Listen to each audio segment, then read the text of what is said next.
Hi, this is Mark. Congratulations, you have found this amazingly awesome show. Chances are you're listening to it right now on whether it's iTunes or Stitcher Radio or some other mobile app that allows you to stream this amazingly awesome show to your ear holes. And I can't stress how awesomely amazing this show really is. But did you know that you can also catch the latest episode of this show on the Tangibound Network? That's right. Go check out tangiboundnetwork.com. You can look them up, and you can listen to it right there. It's even mobile friendly. What more could you ask for? Which means you can pull it up on your iPhone or your Android, even your Windows phone. Yeah, who has one of those? But still, point remains, you can do it. You can do it. Check it out, tangiboundnetwork.com. Listen to this show, the latest episode, every time. Check it out.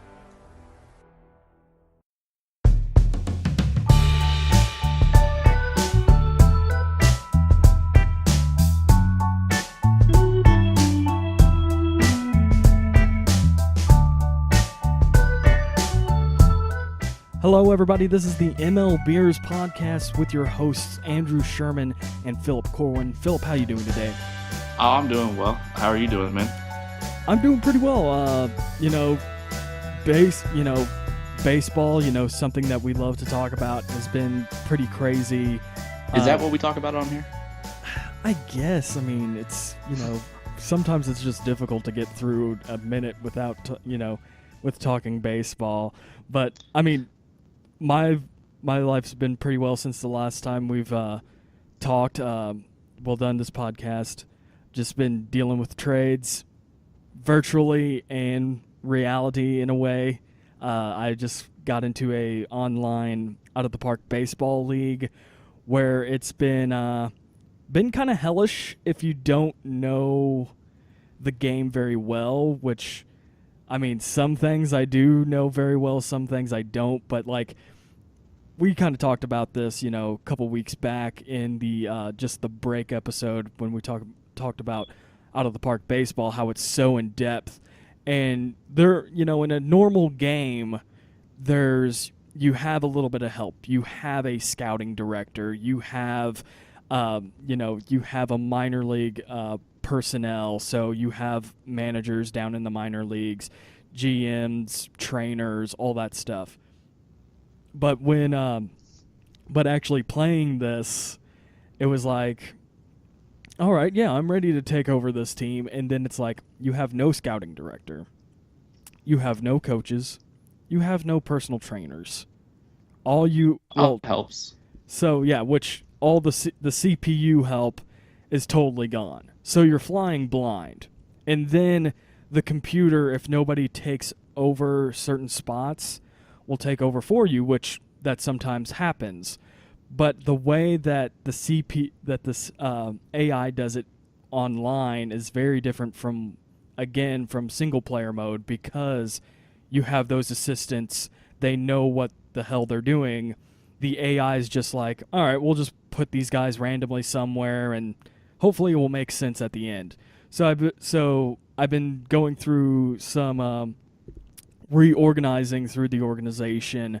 I did a trade, which was actually pretty interesting because it kind of felt like Moneyball in a way, but in 2017, where you're on the phone constantly all the time while you have the game right in front of you. You can also put it in a window version and then go to your web browser and just talk from there, go back and forth between.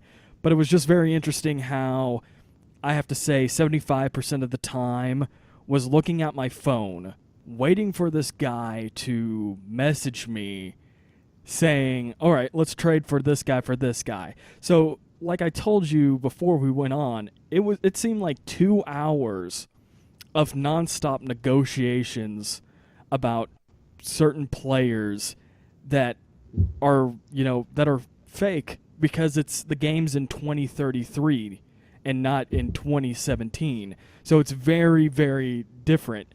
And also, like I said before we got on, how everybody that's part of the Hall of Fame ballot are players that are playing right now. So one guy, like I said, was J.D. Martinez. He was part of the ballot.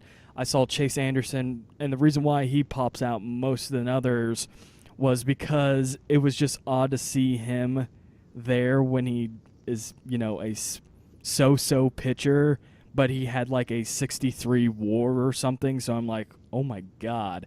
Eric Hosmer, actually, now actually thinking about it, Eric Hosmer was actually part of the ballot, and I believe he was on 3 or 5 teams. I can't remember exactly throughout his career.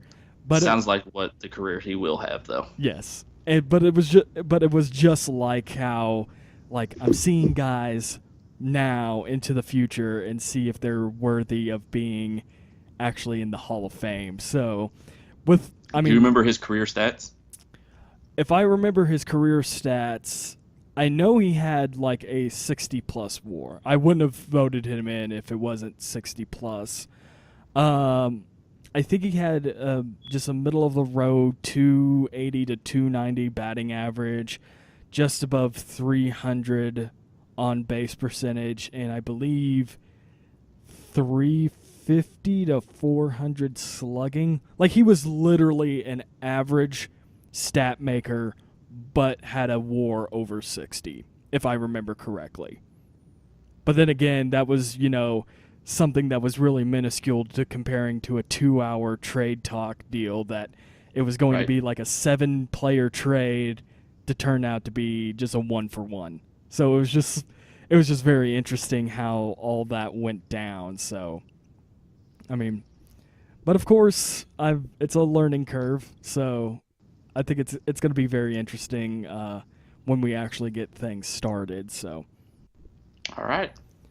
So, yeah, go ahead. Speaking of OTP, so what happened to that one file I had? Yeah, the normal Royals file. Is that right? Yeah. Because I know we talked about how the past few weeks that you were playing the Royals from 1969 since their inception. Yeah. And then, I like to go back and forth so I don't get burnt out doing just one. Mm-hmm. So I was like, all right, I'll start this current Royals. And I made a couple trades because the team was tanking. So I had like James Paxton, Noah Syndergaard, and then I traded with the Oakland Athletics where I had Sean Doolittle, Andrew Triggs, and Jarrell Cotton. Yes. And then I signed Greg Holland in the offseason. So my bullpen was Greg Holland, Soria, Matt Strahm, Herrera, and Sean Doolittle. Yeah, now you're just cheating. Not cheating, just trying to make the best of it. And you are. And that file somehow became corrupted, and I can't open it. I don't know who to blame for this one because it's like I haven't tried since that one day, so maybe it was just something going on the day or something. But yeah, it could just be a little execute problem. Sometimes it just won't work sometimes, but maybe you should try it today. After we're done with this podcast. I know that I have to get on my online league, which is definitely taking over the other saves that I've started with Out of the Park Baseball. And I finally got to 2018 with my St. Louis Cardinals without accidentally giving up every freaking prospect in my organization. So that's a win.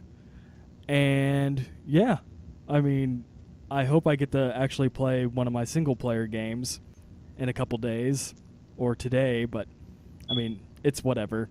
I think the online league will just will definitely be part of my life until school starts.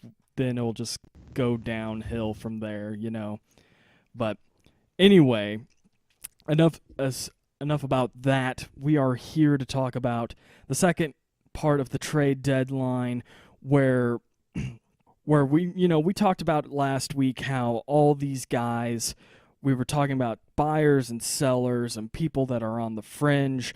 I like to say purgatory because it's still like, where are they going to go? And we're not going to talk about the buyers and sellers. Some of them have already done it. And I think one of the things about it is that when it comes down to all of it, it's going to be, it's going to be about these Fringe teams. Like I said, some of them have already been, some of the buyers have already bought, some of the sellers have already sold from last week. So there's really no reason to talk about them again. It's going to be all about the Fringe teams, and then we might hit a little bit on the individuals that have been part of the trade rumors, like Sonny Gray, Yu Darvish, and pretty much others. So before we get to that, we'll talk about the transactions that have already happened from last week's podcast. So this past week, the Dodgers trade Sergio Romo to the Rays for cash and a player to be announced later, and that was on the 22nd. Romo for the Dodgers hasn't done well. I think going to the Rays will be a good thing for him, especially since the Rays are giving the Dodgers some cash and a player to be announced later. And, it's kind of sad for Sergio Romo in a way. If you don't know, he's a SoCal guy. He's from, I think he is from L.A., and he's always wanted to play for the Dodgers, but he hasn't done well. So it's kind of a sad thing to hear about that.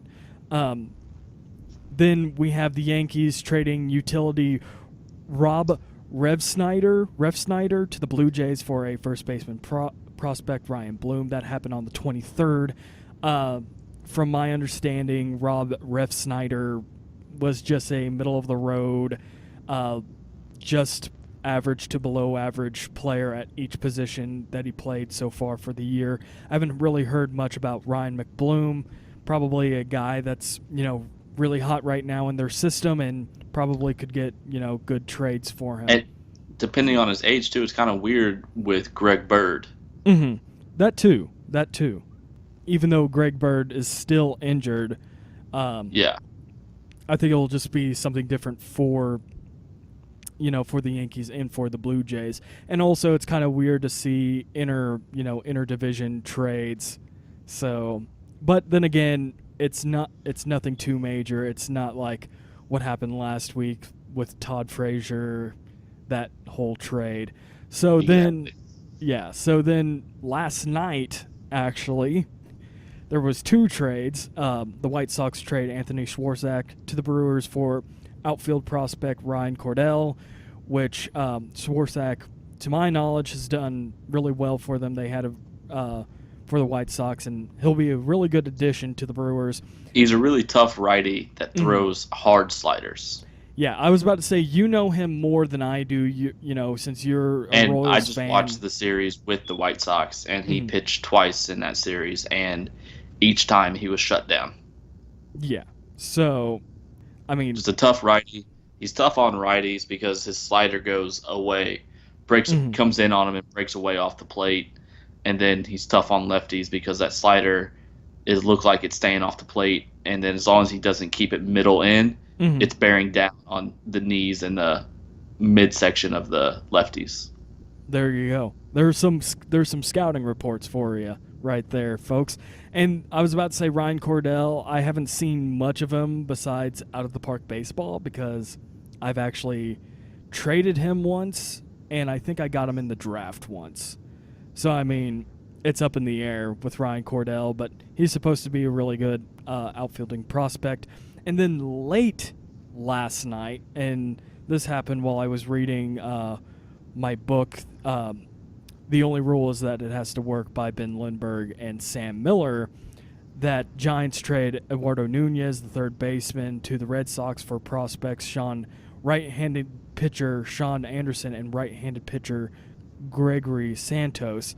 And, we were kind of talking about this off the air for a moment with this trade, and it's just like, what is this going to happen? Rafael Devers just recently went up to the big club, and now he's kind of in a position where he might have to play as utility, And over with him only being 20 years old, do they want to do that to him, or do they want to send him back down to AAA so he keeps getting everyday at bats until September? Yeah, that's a very viable question, because I do not see Devers taking over third base for Eduardo Nunez unless they do platooning where one is good at one split and the other does good at the other split. And then Nunez can play short and second, and he can play corner outfield as well. See, there's a lot, just by saying that, there's just a lot of factors that go into this trade, and especially for the Red Sox that are one of the few teams that are possibly going to make it to the playoffs. So I think it's just going to be up in the air for whatever happens. So I was about to say, do you have anything to say about these transactions? No, there's nothing. There's not a big splash within this past week. Mm-hmm. I guess the biggest one you could argue would be Swarzak and Nunez, because the Brewers addressed a problem, and so did the Red Sox. Mm-hmm. Yeah, exactly. And it's kind of what we expected from each team as well, because the Red Sox were having problems at third base since they couldn't find an answer for Sandoval. They traded Travis Shaw to the Brewers last year, so they were kind of stuck in a position where they needed to go out and I like the move with Nunez because he's a utility player, because he can play multiple positions if Dustin Pedroia gets hurt, or if Bogart stays hurt, or someone in the outfield. He has opportunity to play elsewhere besides third base. Exactly.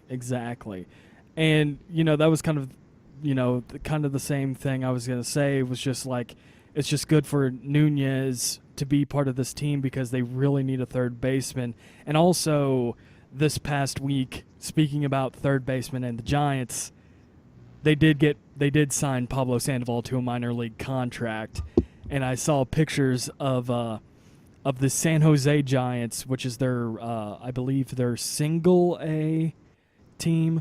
Him, posing pictures in their Christmas in July uniforms, and it was like an ugly sweater catastrophe. That's all I can say about that. But it was just like they went back to a guy, even though they went back to a guy that he went to the Red Sox. Then they trade a guy going to the Red Sox, but then they get a guy that just came back from the Red Sox with Pablo Sandoval. So it's just a cycle in a way for the San Francisco Giants that haven't done well this year. So, speaking about that, let's we talk. Like I said, we got to talk about these fringe teams. And before, we get into that, we should talk about where they are in the standings. So the fringe teams, if you don't remember from last week, which we did add one, by the way, and we lost two. First of all, the two that we lost were the Los Angeles Angels and the Texas Rangers, even though right now the Texas Rangers are only 3.5 games back from the wild card, and the Los Angeles Angels are only 4 games back from the wild card. But the Rangers are competing for that wild card spot against the Mariners, Royals, Rays, and the Yankees. Yeah, it's still a stacked American League wild card. And to be honest with you, it sounds like they're going to the sell route instead of the buyer's route. There's a lot of rumors around Cole Hamels and Yu Darvish. Yeah. Not a whole lot of their position players, but those two pitchers. Mm-hmm. And especially, Yu Darvish is going to be one of the guys, the individual guys we'll talk about later on in the show. But it was just, we keep on getting updates, notifications on our phones that Darvish is being looked by this team. Darvish is being looked by that team. Darvish doesn't want to do this. Darvish doesn't want to do that. So, of course, we'll talk about that later on. But it looks, from those notifications, it looks like the Texas Rangers will try to be sellers at the trade deadline. And also the Los Angeles Angels, they're kind of a team right now that are a little bit meddling. They're 49-52, 4 games back from the wild card. We kind of talked about them a little bit last week, but I don't think there's really much to say. Mike Trout's coming back, but they really, to be honest with you, really don't have the firepower or the pitching to put them into playoff contingency. But the one team we did add was the Pittsburgh Pirates. And the reason why I added them, Phil didn't add them, I was just astounded by how the Pittsburgh Pirates have done since the All-Star break. They're 50-51. I believe they were at least 7 games back from the division when the league got back from the All-Star break. Now they're only 3.5 games back. Is Starling Marte back yet? Yes, he actually is back. And that was kind of the one thing where they're kind of a fringe team. Is he doing a rehab assignment, or did they send him straight back? I want to say they're doing rehab assignment, but also he could be into the team. Let me check real quick from Roster Resource, which actually is a pretty credible website, because I did see one of the scouts from last night using Roster Resource. So that's a no. It looks like there. He's back in the league. Yeah. Okay. Yeah. He's actually leading off for the Pittsburgh Pirates, which sometimes you don't know these things because they're not on your radar unless they play your team.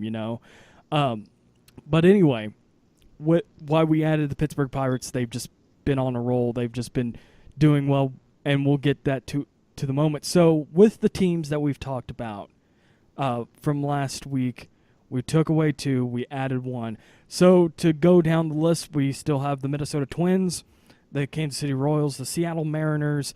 I do have the Atlanta Braves, but I think that's going to be a team that might just be, declining more down towards the end of the route. season. Yeah.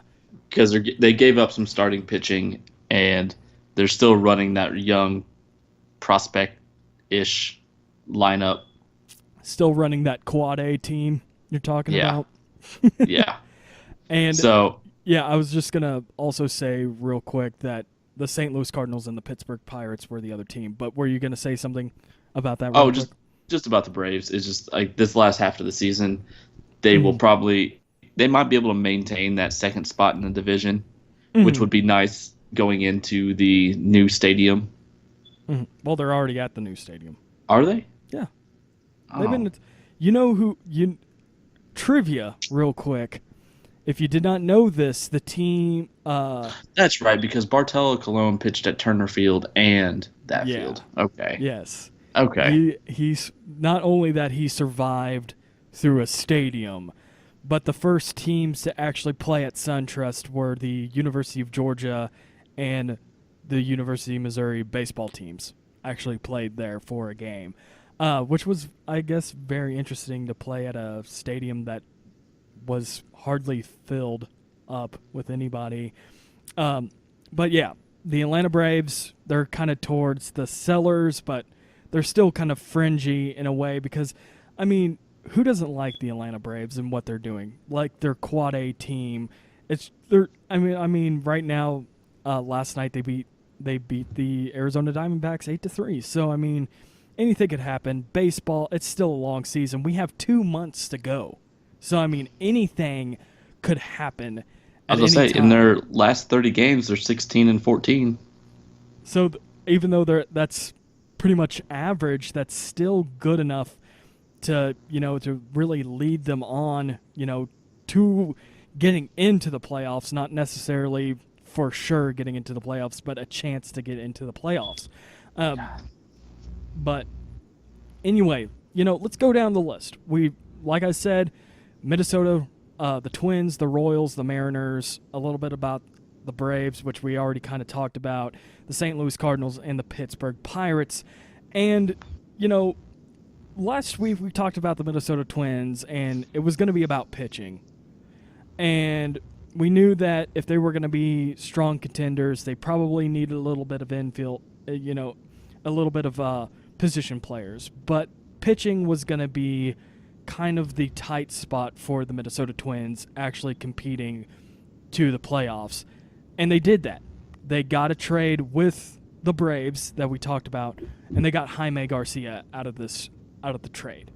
And, right now, looking at how Jaime Garcia is doing, he has a 4.30 ERA with a 4.14 FIP. His K per nines are not special, and with a 6.77, and his walks per nine are a little high with a 3.27. A guy that, really when he was with the Cardinals wasn't that flashy. He was, middle of the road, your nice three player in the rotation. But, his left on base percentage is a 69.1, which is just a bit under. But what and were with you him say? coming back to the American League, though, he already has a high ERA for the National League. Mm-hmm. So, he's going to come back competing against the DH, and hitting is typically better in the AL compared to the NL. Mm-hmm. So it's going to be curious of how that's going to work out for the Twins. Yeah, exactly. And, with Jaime Garcia, being now in the quote-unquote better league with hitting-wise, he has a ground ball percentage of 55.4 of all of his pitches. Which is good for Twin Stadium. Yeah, and which is good for just being in the American League, because those guys can rake. But the question, not necessarily a question, but my concern about this with the Twins, with this twin trade, is that Jaime Garcia is very injury prone. He is a guy that, during his St. Louis Cardinals career, if I remember correctly, he never pitched over 120 innings for some seasons. I believe he's only had 2 complete years. Let's actually take a look at this real quick. I was going to say, I'm pulling up his baseball reference page now. Yeah. The best year he had was in 2011. Mm-hmm. He pitched 194 innings. Mm-hmm. In 2013, he pitched 51. Mm-hmm. 2014, 43. 2015, 129. 2016, 171. Which is his second career high. But then again, look at how many times he had to go to the minors for rehab. As you can tell, he's just been an injury-prone guy, and that's what kind of is kind of off-putting for this trade.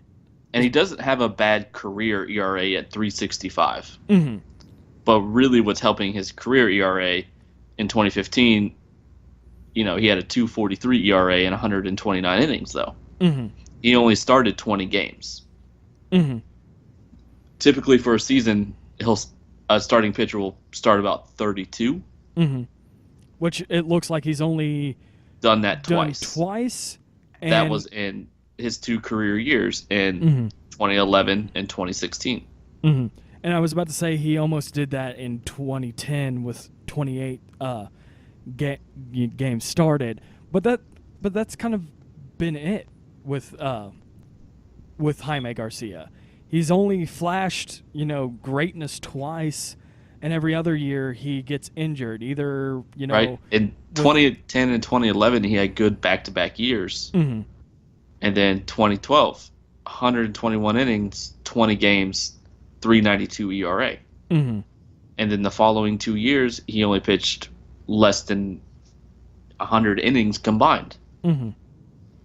So the Twins are hoping that, he won't be injured, obviously. Mm-hmm.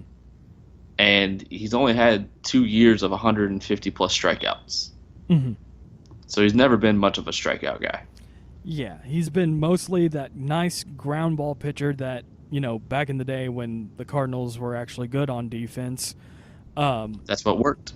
Yeah, that's what worked, and it was perfect. When that was kind of the thing with the Cardinals, now and back then, was about defense, about fundamentals, and them getting a ground ball guy was a good thing because kind of think about the Royals in 2014 and 2015. Mm-hmm. Their defense was impeccable, and so their pitchers didn't have to be high strikeout guys. Yeah, and that's exactly what it was. It was just about how he was so good. He was so good, getting ground balls, and he had the defense right behind him. I mean, 2011 they won the World Series. He had a nice 53.6 ground ball percentage and really a 3.56 ERA with a 3.23 FIP, which are pretty damn good numbers. And another thing too, his strikeout rate has kind of gone, south a little bit from those years. I'll say for his career, he has a 7.2 K per nine. Mm-hmm. And he had a 7.21 K per nine in 11. He did get higher in 2016 with a 786, but that hasn't been kind of emulated as much. I mean, you could say, oh yeah, he had an 8.4 in 2014, but only 7 games started with 43 and 2/3 of an inning. In 2012, he had a 7.25, which he actually, was on the DL for a little bit, but it's still not something, you should be looking into with. And I think with the Jaime Twins, Garcia. though, the Twins didn't want to give up too much of the future. That is true, too, and that's kind of... Because it might have been different if they had a record of 53 and 45, or they were only like a game back of the Cleveland Indians. Mm-hmm. Like, they do got a good shot at the wild card, but looking at it, I just don't think they were more adept to giving up the future. Mm-hmm. They wanted to go out and get a number 3 or number 4 type starter like Garcia, Mm-hmm. because they could not give up as much, Mm-hmm. and bank on them doing well in 2018 and 2019. Mm-hmm. Because if they went out and dropped a bunch of prospects to get a frontline starter or a back of the bullpen kind of guy, they still they don't have that guarantee right now. Mm-hmm. Because they're still behind the Royals, Yankees, and Rays for the wild card, and the Mariners. Mm-hmm. So they're competing against 4 other teams that are playing well right now. So it's kind of hard for them to give up a whole lot when they aren't necessarily if they were leading the division, then yeah, they probably would have given up a lot more to go get a guy like Sonny Gray or Yu Darvish. Mm-hmm. And yeah, you're right. And he actually, I believe there was one rumor that the Minnesota Twins were actually listening to, wanting to get Sonny Gray. But I think, well, as a team, you're always going to listen to it. Mm-hmm. Because if you have a chance to go get a guy like that, of course you're going to take a chance and listen on it. But the Mm-hmm. Twins aren't in a position they don't have a huge window this year. Yes, you are right. They don't. And like we've predicted, we've tried to project where they were going to be. These guys were going to be 4th in our, in our projections. We were predicting I'll say we're about spot on with the AL Central right now. Yeah, I think the only thing that's flip flopped is we have the Twins and the Tigers. Yeah, actually, yeah. The Twins and the Tigers are pretty. Yeah, you're actually right. We're pretty spot on with that. So that's been kind of a good thing. But but everywhere else you look at, not so much. I'll just say we're about right with the East Division too. Mm-hmm. Like I had the Orioles doing a little bit better and the Blue Jays doing a lot better, but Mm-hmm. We can't predict injuries. Well, we're not soothsayers, but my fantasy, my online league could think that. So Says otherwise. says otherwise.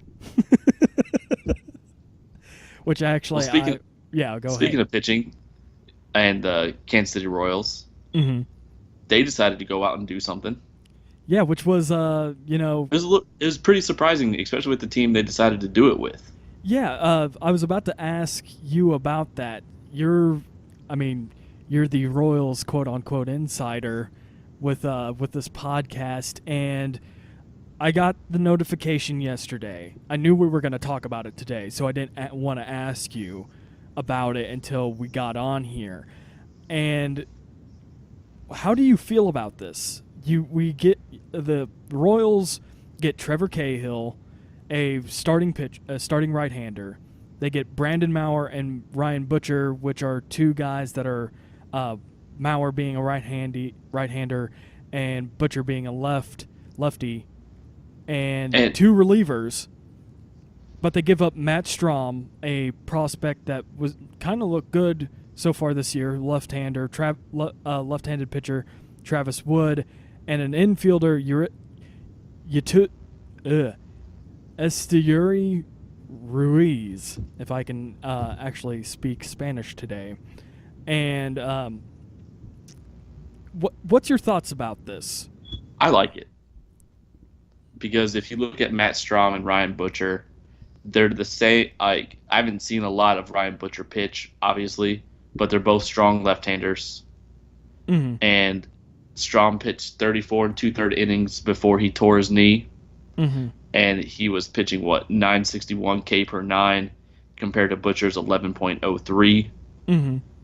Butcher had a 3.05 ERA as Matt Strahm had a 5.45. But what really kind of skews Matt Strahm's numbers is that at the beginning of the year, he got sent down after 2.5 weeks mm-hmm. because he got just blown up in the first 2 weeks of the season when the Royals were playing terrible in April. Mm-hmm. But before he tore his knee, he was getting back to his 2016 form late in the season. Mm-hmm. But I like it, though, because they did have to end up paying the money to Travis Wood, or to the Padres, to cover Travis Wood's contract. Mm-hmm. But they get a strong left-hander out of the bullpen. Like I said, Ryan Butcher, he has an 11.03 K per 9. He has an 86 point even left on base. He's not much of a ground ball pitcher. He's not much of his home run to fly ball rate is 14.6%. His FIP is a 4.55. His xFIP is a 4.41, and his WAR is an exact 0. Mm-hmm. So he's pitched 38 innings. He's done well for the Padres, and he's coming to a ballpark that's conducive to good pitching. Yeah, a very, very pitcher-friendly ballpark. Compared to Petco Park. Which it seems like almost every ball goes out into the outfield. And then yeah, I was about to say, with Brandon Maurer, he was their quote-unquote closer for the Padres. Mm-hmm. And he did have 20 saves for the season on 39 innings. He does have a high ERA at a 5.72, but his FIP is nice at a 3.22. His xFIP is 3.67. His WAR is a 0.7. So mm-hmm. getting a better defense behind him would be better. Mm-hmm. His left on base percentage is bad at a 54.3%. But I saw a couple of the Royals beat writers and scouts talk about that he's better of handing off the baton than finishing it. Interesting. I wouldn't think that. But then again, if you think about what's going on in the bullpen, you already have Soria. You already have and Herrera and Kelvin Herrera, and then, those two guys, and then Mike Minor as well. Yes, and I was about to say real quick that those two guys, Soria and Herrera, have been talks, shutting down the 8th and 9th inning. And yes, that too. But they've also been in part of some rumors, which.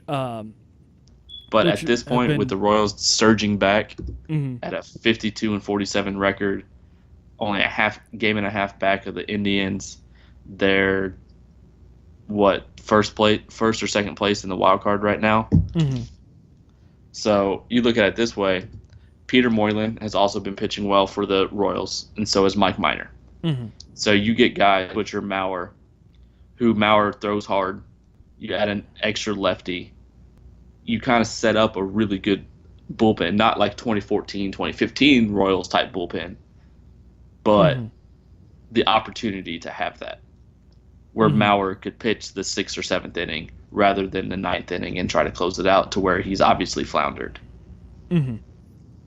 And then with Trevor Cahill, he was on the DL for a little bit with a shoulder strain, but in his 11 starts in 61 innings, he has a 10.62 K per nine, a 3.69 ERA, 3.39 FIP, and a 3.34 xFIP, and a 1.3 WAR. He only lets up his home run per nine is a .89. His walks are high with a 3.54, and he is a ground ball pitcher with a 56.8% because he has a really good curveball. Mm-hmm. So they've added, because Travis Wood was being their fifth starter, essentially. And Travis Wood was not pitching exceptionally well. And he had 28 games, 3 starts, 41 innings, but he had a 6.91 ERA, 4.51 FIP, 4.53 xFIP, and a 6.26 K per nine. Mm-hmm. So I think the Royals upgraded. And they didn't really lose a whole lot in this trade because I think Ryan Butcher and Matt Strahm are essentially the same type of pitcher. Mm-hmm. So it's kind of just like a 1-for-1 deal for them. Travis Wood compared to Trevor Cahill is obviously better, but then that's why the Royals threw in Ruiz, who we looked him up before. Last year in the Dominican League, he finished like 200 plus at bats with like a 3.13 average. And this year in the Arizona Fall League, he was hitting 415 with 85 plus at bats right now. Mm-hmm. But he's only 18 years old. So the Padres are taking a chance on a prospect that is doing well right now. And the Royals kind of recognize that if Ruiz keeps doing well, that's good. But regardless, they wouldn't see him for the next 3 to 4 years. Mm-hmm. And, and with this, there's other guys in his path too. If you really think about it, you have Raul at second Mondesi. Base, he has Merrifield in his path. He has Raul Mondesi at short. If he can play third base, he has Mike Moustakas, Hunter Dozier in his way. Mm-hmm. And so the Royals kind of and they got a couple other guys at second base too down in their system. So he was a young prospect, and you kind of hate to see those guys go because you want to see them pan out in your system. Mm-hmm. But if the Royals recognize that they couldn't be in the market for a hitter, so why not beef up their pitching, which needed it? Mm-hmm. And that was like what we said. That was kind of one of the concerns that really the Royals really needed to go after, and they did it. And I think besides the Minnesota Twins, the Royals, did something that was kind of our quote-unquote needs that they needed to get. And, the next team that we'll talk about, the Seattle Mariners, we kind of talked about how they needed starting pitching, and they kind of got it. That's kind of how I feel. They got pitching, but it's on the other side. And, the needing a relief pitcher is still good. Don't get me wrong. But the starting pitching to us seemed more of the problem than relief pitching. And you guys are like, what are you guys talking about? The Seattle Mariners got David Phelps from the Marlins for some prospects, and really, to be honest with you, it's really a good deal. You look at Phelps right now; he has a 3.24 ERA with a 3.50 FIP. That means that he's doing a little bit worse than what his ERA says, but the 990 K per nine, the 378 walks per nine, the 77.6 left on base percentage kind of really suppresses that FIP number down. And especially, you bring up home runs per nine, which is, still a really big thing for relief pitchers. Especially with the league right now, the way it's going. Mm-hmm, exactly. Because go ahead. There's players that have 10 plus home runs that in their career they've barely hit 5. Mm-hmm. Yeah, exactly. You've talked about this many of times. Aaron Judge. His home run mark last year in minor league was 19. 19. And now he's at 32? 30 plus. I think it's 32 now. But it's just like when you get to the major leagues, it's kind of, you kind of go more more home runs, more fly balls, and all that stuff. And Phelps right here, he has a .9 home runs per 9, which is really good. Even though his, we have this little list that we have looking at the other players that have been traded, he does have the third highest, actually the fourth highest, opponent BABIP with a 307.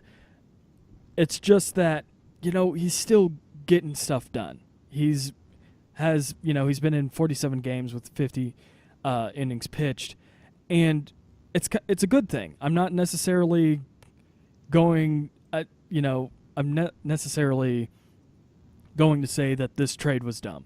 They needed pitching, but we thought it was going to be more of starting pitching.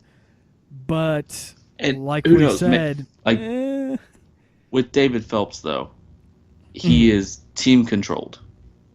That is true, and sorry, the mailman came to my door and he was talking on his phone. It was weird. Oh, that's a new thing, folks. I've never really heard about that. Yeah, like someone was talking on my front porch and I heard my mailbox open. I'm like, what the happening? Maybe somebody's trying to steal your mail.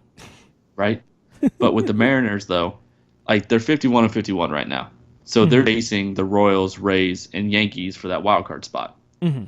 So what's not to say that they got David Phelps to maybe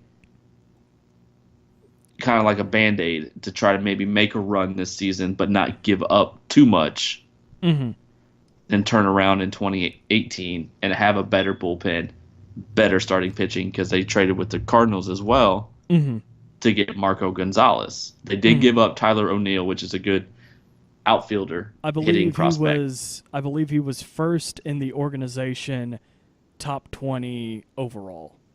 Yeah. Where was Marco Gonzalez? Nowhere near that, to be honest with you. Well, I'll get this. I mean, we could talk about that when we talk about the Cardinals. But, getting back to David Phelps, he's a guy that was, kind of the outsider for the Marlins. He was the only decent enough pitcher, good pitcher on the relief side to really, be worried about. Yeah, they have Volquez, which he's, flash greatness. They have really great, position players especially with the outfield with Stanton, Ozuna, and Yelich. But it was just that the Marlins weren't going to do anything. They were done for the year. That's why it's kind of like with the Atlanta Braves. They're about done for the year. They're about to go to sell mode, possibly, which they've already done with Jaime Garcia. They've already released Bartolo Colon, which actually Colon is on the Twins, by the way. And it's just that Miami needed to do something else, because there's a lot of things going on in Miami, not only playing-wise, but on the business side too. And I think whoever's going to buy the Miami Marlins is going to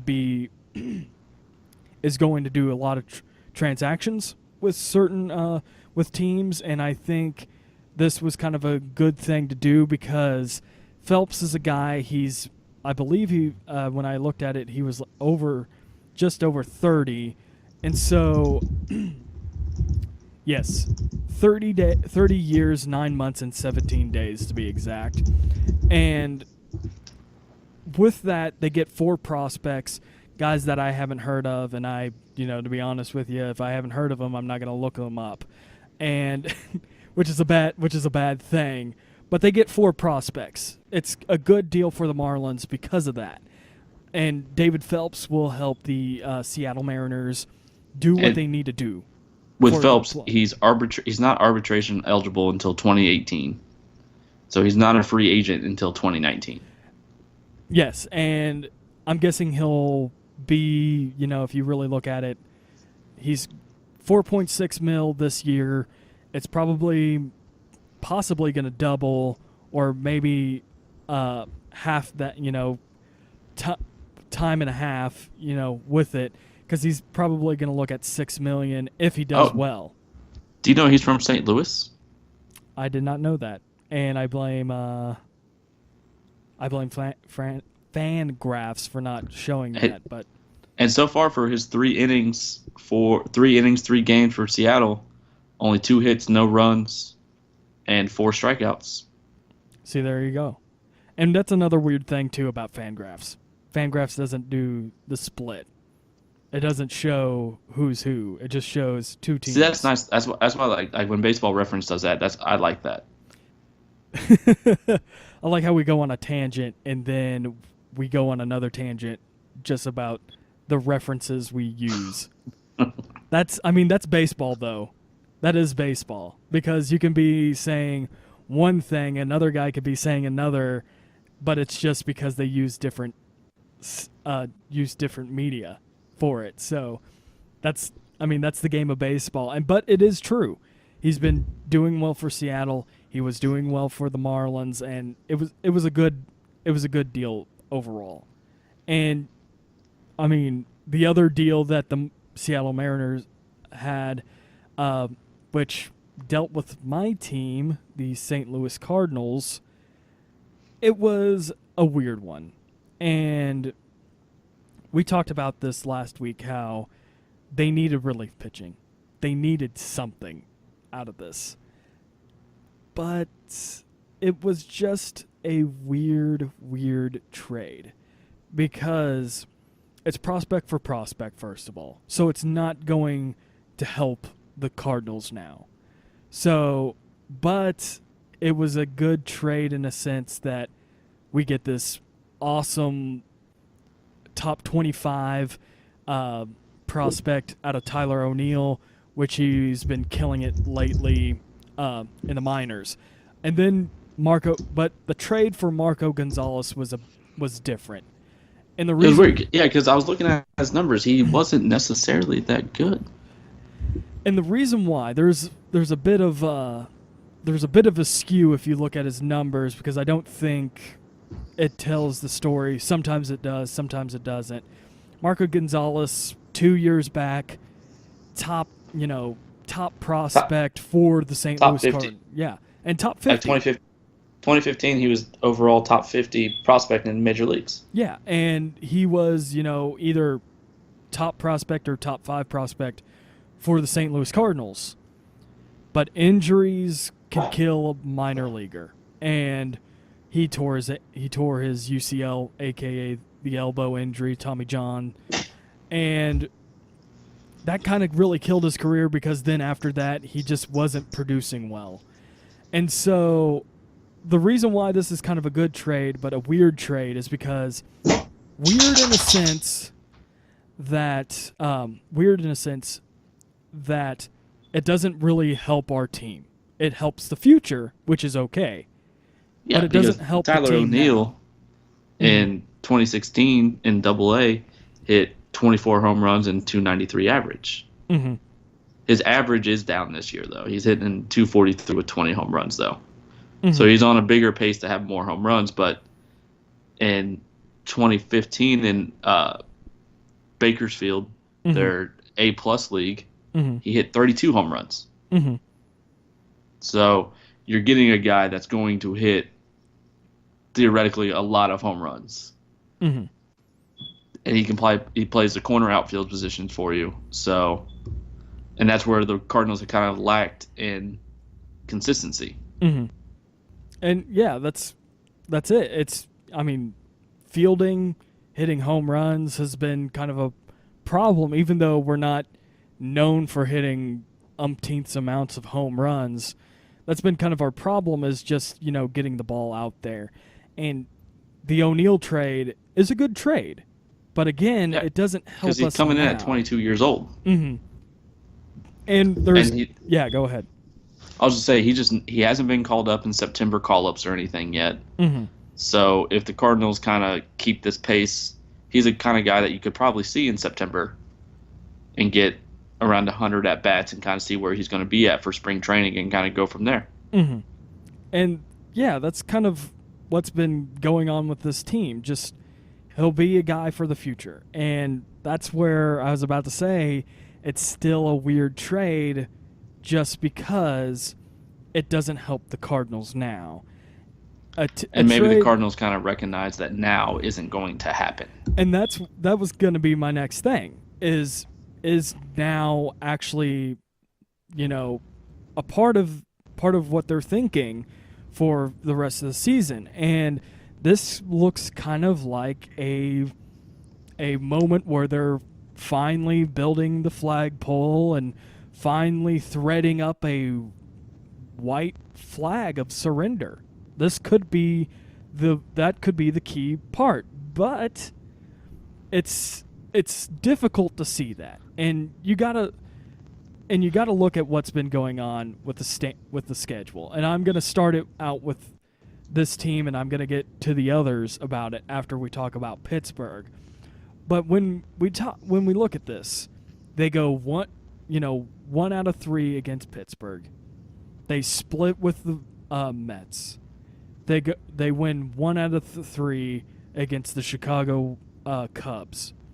Then they won 2 against the Rockies. They play tonight also, and then they got a 4-game stint at home against the Diamondbacks before they have the day off on trade deadline day. And that's where it's just been kind of like they've been playing meddling ball. They've won 4 before they got home, and then they're won back-to-back games.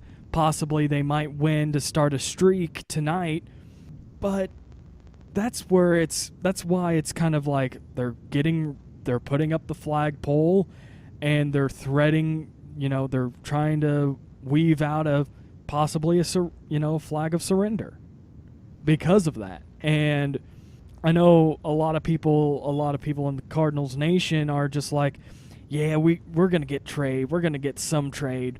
Trade this guy, trade that guy. I'm like, I don't even think that will work, to be honest with you. I don't think trading one guy for another, like just one of the outfielders that we have right now, will work.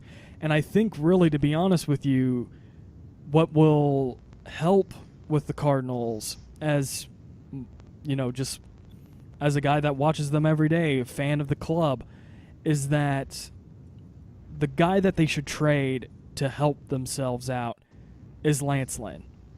They've got Luke Weaver just waiting, sitting on his hands in AAA. He's already proved himself in AAA that he can pitch in the majors. I think giving up Lance Lynn will hopefully bring in some relievers. I'm not really worried about position players as much, because we got a whole system full of position players. I mean, Harrison Bader came in last night, first time being in the majors. He was the person that scored the winning run, bottom of the 9th. So there's guys down in the minor leagues, position-wise, that could do anybody's part out in the field. But when it comes to pitching, I think they need to give up one pitcher to get many for their bullpen, and let one of their main future stars just get himself going and starting in the major leagues. Right. And so, I mean, that's the way. That's but the only way they're that kind of I stuck look though, at it. because like, how much do they want to give up for Lance Lynn and not have him next year? Well, this is the other thing too. Lance Lynn is on a contract year. He's trying to get a free agent, trying to get a contract for next year. And right now he's doing well. I know he has a 3.50 or 3 something ERA. He has a 3.21 ERA. Yeah, so 3.21. He's Mike Leake and Carlos Martinez and Michael Wacha also have sub-4 ERAs for you. Mm-hmm. He does have 120 and 2/3 innings pitched. He has a FIP of 483. His WHIP is a 1.102.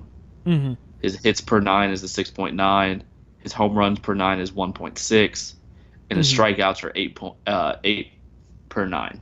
Yeah, pretty much one of the best for the Cardinals as of this year. I mean, hell, well, Martinez has a 9.5 strikeout per 9, and Michael Wacha has an 8.9.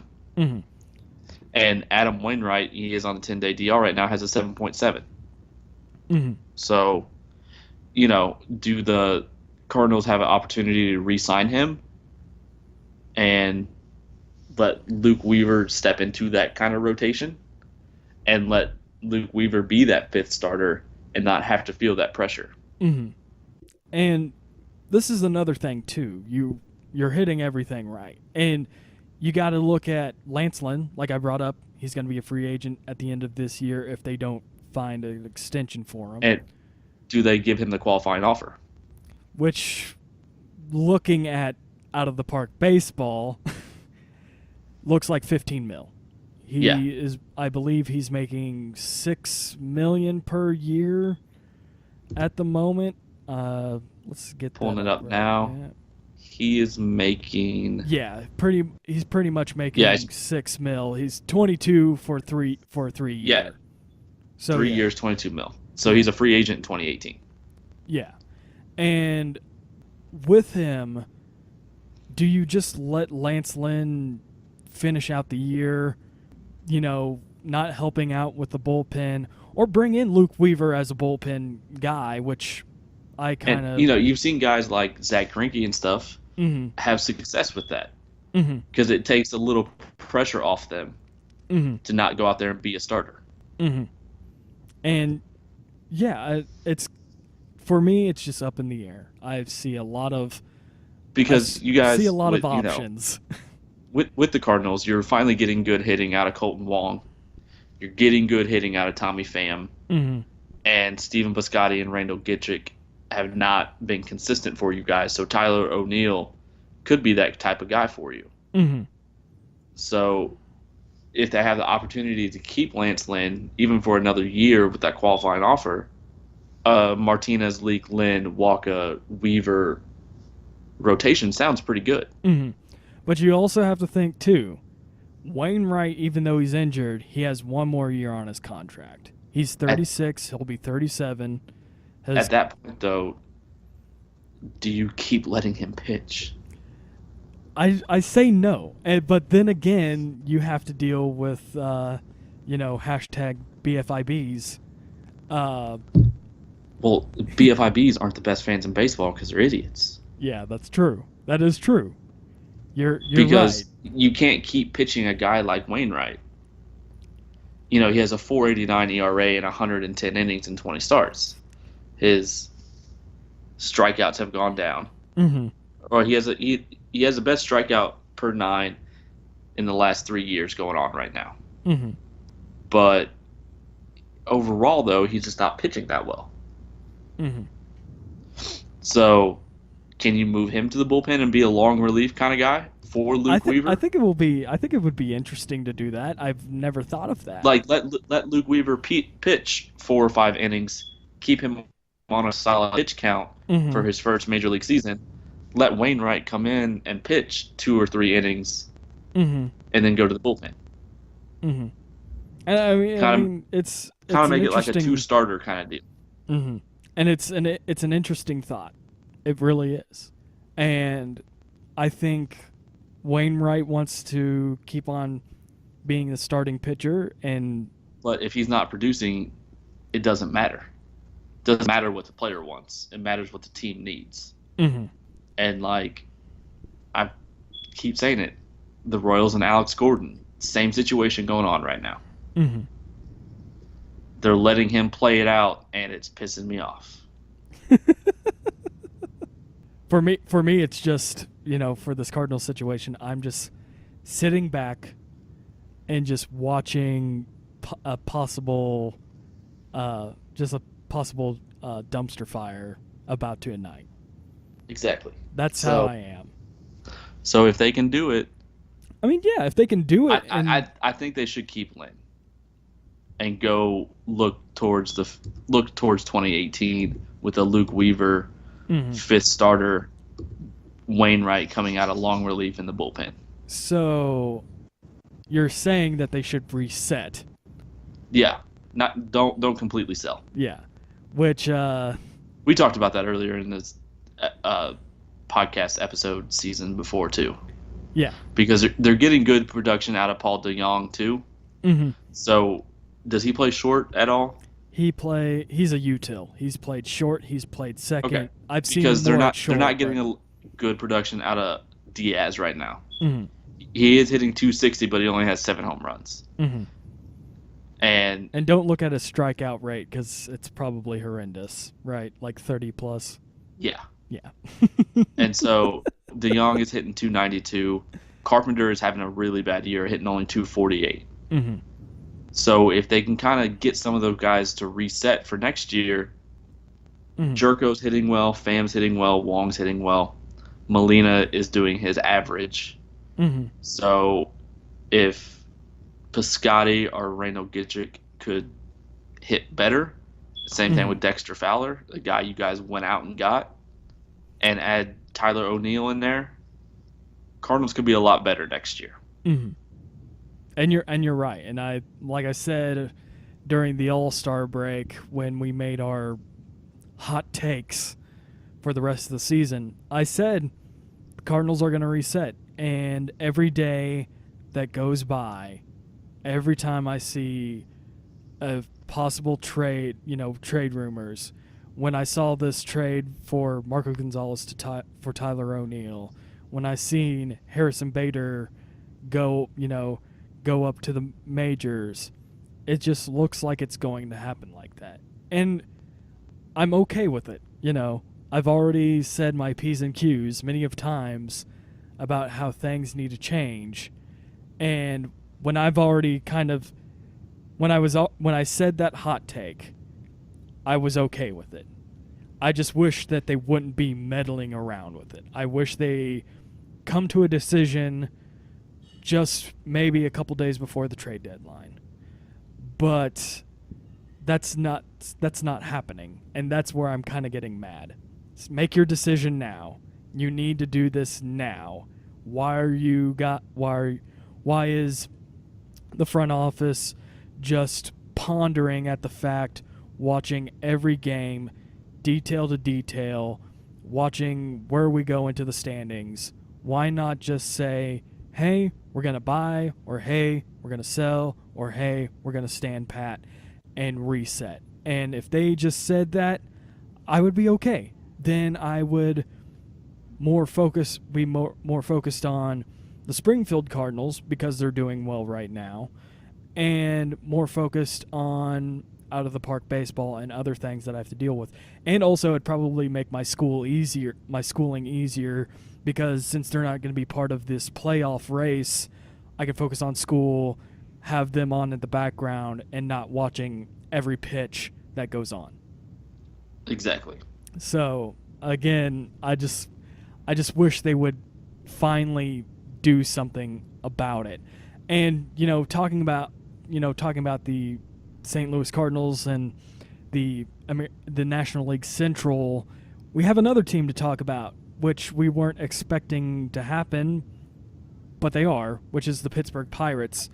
And the reason why I think they're kind of in fringe mode, whether to buy or sell, is because they got hot after the All-Star break, and they got Starling Marte back from the 80-day suspension for PED usage. And just looking at it early with all the players, specifically for position players at the moment, if they add Starling Marte back, which will be a good thing, because Starling Marte, if I remember correctly, he's kind of a guy that is more, he hits 280. He's an all-star type of player, and they need that. Right now, Andrew McCutchen is hitting 289. Josh Harrison is hitting 282. Gregor Polanco is 269, and then it just gets worse and worse. More bunched up, though, because if you look at it, since Marte's full year debut in 2013, it's gone. His batting average has gone 280, 291, 287, 311. Yeah, exactly. And so having him back, they can kind of get away from an Adam Frazier out and left or right, put Marte in center, and let McCutchen take over a corner. And yeah, you're right. Yeah, keep on going though. Oh, just you already brought it up. David Freese and Josh Bell. Josh Bell, this is his first year up in the league full time. Mm-hmm. So, but he is hitting 18 home runs and 252, which is his home runs are tied for first on the team behind McCutchen. Mm-hmm. So he's not necessarily playing bad, but for a rookie, he's doing all right. Mm-hmm. Exactly. And then once you look over at the pitching, the starting pitching not doing so well. They got all their guys have +4 ERAs except for Ivan Nova. Mm-hmm.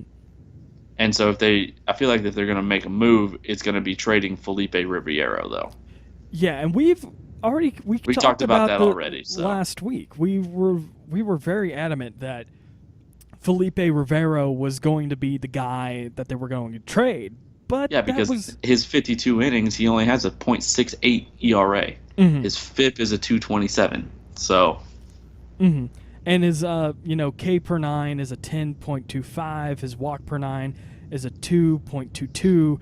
He doesn't give up barely a home run. I mean, a .34 home run per 9. Yeah, and he does have a good ground ball rate, just above 50% with a 56.6%. And his left on base percentage, the one stat that you are in love with, he has an 83.3%. So yeah.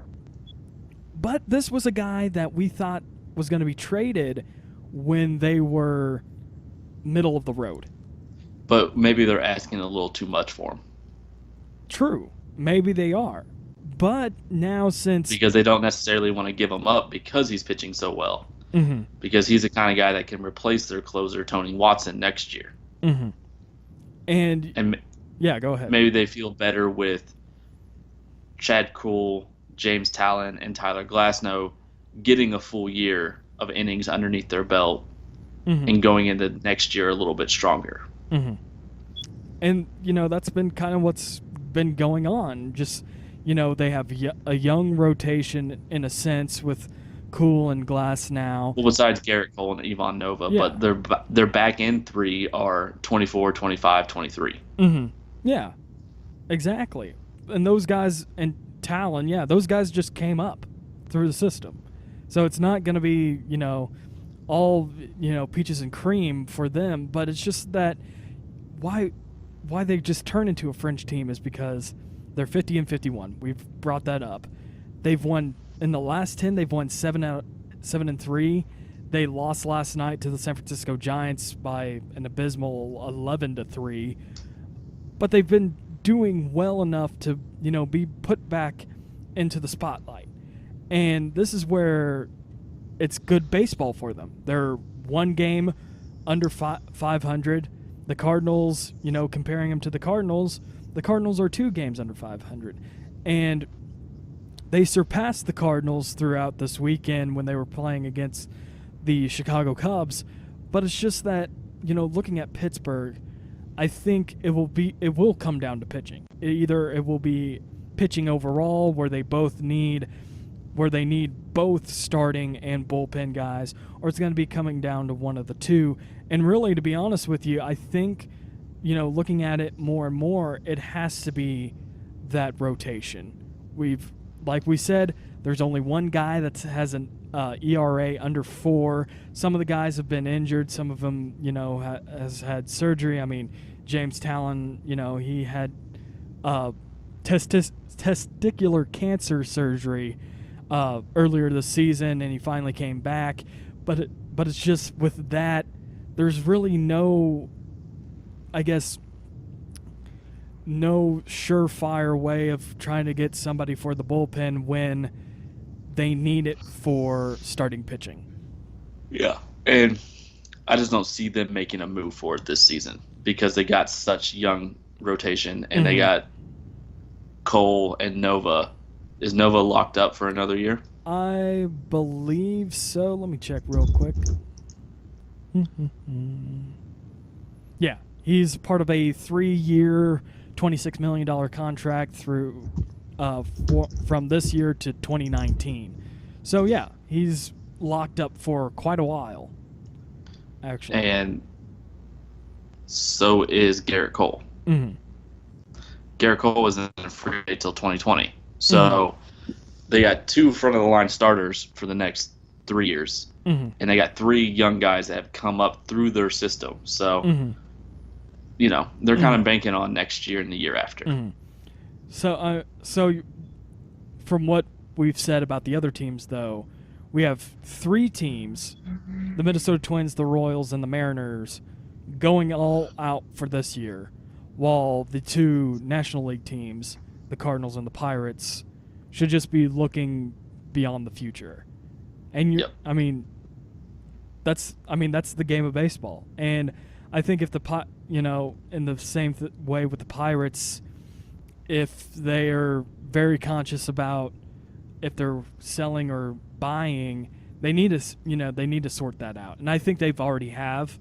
But then again, I don't look at, Pirates Daily or whatever, I don't look at the Pirates Daily and see what's going on. If they do something, I usually get a notification for them. But for the just looking at them and comparing them to the Cardinals, they know what they got. They know what to do.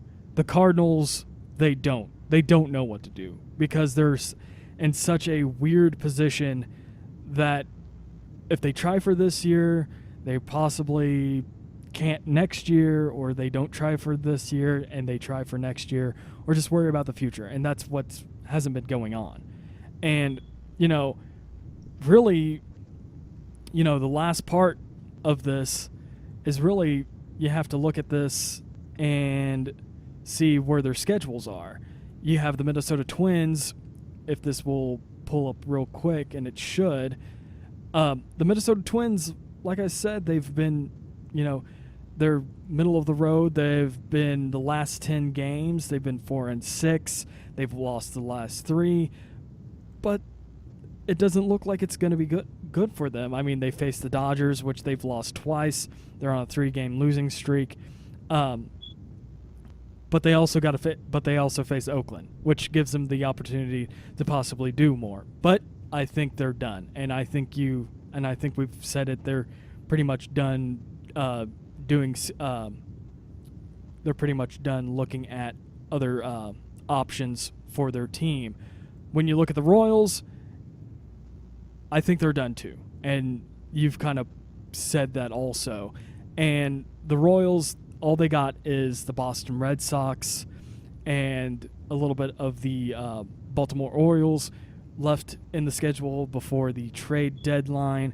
Then for the Mariners, they face the last bit of Boston, which they've been beating Boston. Tonight they're going for a sweep. Well, today they'll be going for a sweep. Then they face the Mets and then Texas on trade deadline day. And then you have the Cardinals, which they have to play against the Arizona Diamondbacks, which I brought up, which has been a good team. And then the Pittsburgh Pirates, again, a team that we didn't talk about last week, but really should talk about this, talk about it now because they're actually doing stuff. They beat the Colorado. They won the series against the Colorado Rockies. They swept the Brewers. They won the series against the Cardinals when the break was over, and they face. And for some odd reason, I was just looking at their schedule, and then it just went black on me. But welcome to the world of the internet. Yeah, for some odd reason, it wanted to reset it. But if I remember correctly, they're going to be facing the Colorado Rockies before the trade deadline, and they're already doing pretty well against whoever. Okay, got it. They split the series with the San Francisco Giants. Like I said last night, they lost, but they won the first game. They lost the series against the Colorado Rockies, but won one. And then they faced the San Diego Padres before the trade deadline. So, there's a lot of things going on. I think, like what you said, the Pittsburgh Pirates are going to be more looking into the future than try to go for it this year, even though it's very enticing with that, with how the division is going in the National League Central, and with those other teams, it's very enticing because of the wild card at the moment for Seattle, but the American League Central, how it's so tightly bunched.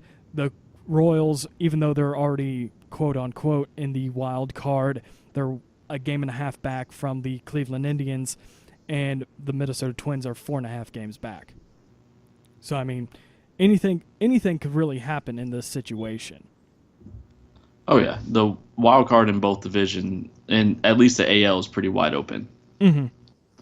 It looks like the Diamondbacks and the Rockies have a pretty good stranglehold on that wild card position. Mm-hmm. And yeah, I mean, it's going to. It's just going to happen like that. So, but yeah. Besides that, you know, we have to look at what's going to be going on with the rest of this league, because you know we're talking about teams that are on the fringe, but we've been getting trade rumors about Sonny Gray, Yu Darvish, which we've already kind of talked of, but let's get more into that. But first, let's take a break real quick for the MLBeers podcast, and let's enjoy the rest of this trade deadline season, folks.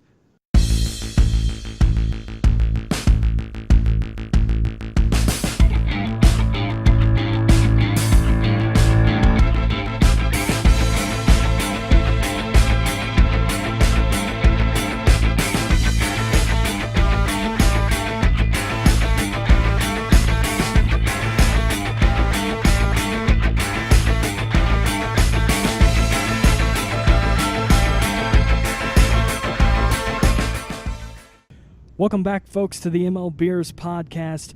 And before we talk about the players that are still on the trade rumors, let's talk about the second part of our name, the beers section of our name. And Phil, what are you drinking today? Nice. You like that? Nice. Yeah, I did like that. It's a Four Hands and Logboat collaboration called Yeah Buoy. Ooh, okay. It's an India Pale Lager. Okay. Yeah, I was not expecting a Four Hands collab. Yeah, it's always, Logboat because they don't want to pay me. Yeah, I know. They'll just make you buy collaborations. Yeah. But have you ever had a India Pale Lager? No, actually. Is that a new thing? 2016-ish, yeah. Okay. It's kind of in its name. Think of it as they use lager yeast instead of ale yeast. Okay, yeah. But they still use the amount of hops in an IPA. Okay, so yeah, it's pretty much the same thing as an IPA, but lager style.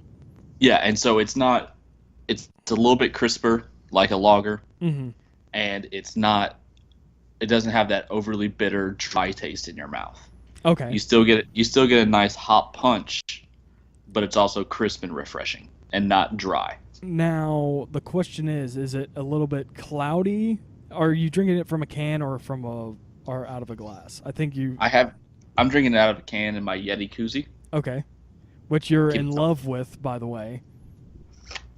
I really am. Thank you, Kevin, for the wedding gift. A win-win right there. Good job, Kevin. I don't even know you, but good job. Yeah.